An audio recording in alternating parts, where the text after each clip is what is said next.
my grandmother took me on an audition to, like, they have these commercials in America where it's like they have kids saying what they want to be when they grow up, but it's like normally like they're like policemen or firemen commercials, and I went for she took me for like the fireman one, but then I said I wanted to be a policeman and I didn't get it. But now I hate police. So. Any trouble with the authorities? Too much trouble. I'm out on bail right now, actually. Like you are? Yeah, Shit, but I can't talk about it. I got no beef with repetition. I'm gonna see it through and through. I got no beef with repetition. I feel the same way that you do. I feel the same way that you do. I feel the beats with ammunition, as it's been tested, tried and true. I feel the beats with ammunition. I feel the same way that you do. I feel the same way that you do. I feel the same way that you do. I feel the same way that you do. I feel the same way that you do. I don't really think our first, or any of our records really are garage records, you know? I think they're heavily influenced by like punk and even some alternative stuff, like our big song that we did with Gondry is just a folk song, you know what I mean? But it's weird, all those bands that get lumped into the garage thing too, when so many of them, like, I don't even know if I'd consider garage, like, say, like, there's a band in New York gets attention and somebody writes about it and they decide to call it a scene and throw all these other bands in there, and then these bands get money thrown at them by the labels, and then everybody in the world gets to hear about them. I mean, I think that's a cool thing, and people get to make careers out of it who would have just been, you know, playing to their friends in bars anyways. And I think we fall somewhere in there,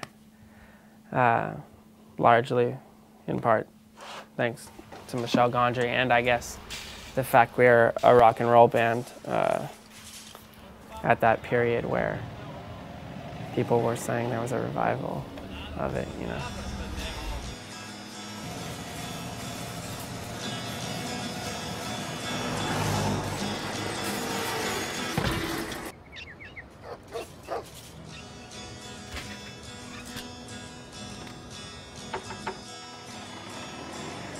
My songs, they mean things to me, even if you can't see, and I wonder if it could be the same, if it could be the same.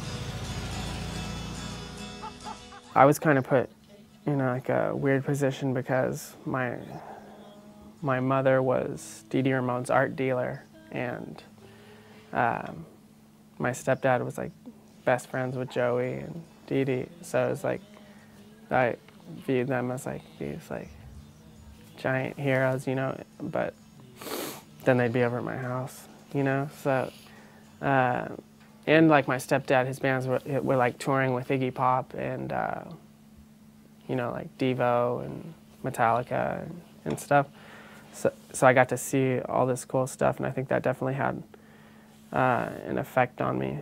But then also just local bands, like bands nobody's ever heard of that, you know, like played to 10 people every other week, you know, in record stores that just me and my friends would go see.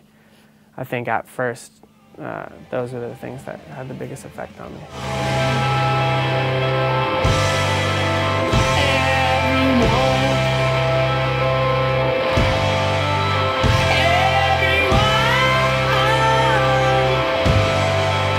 Yeah, here they come.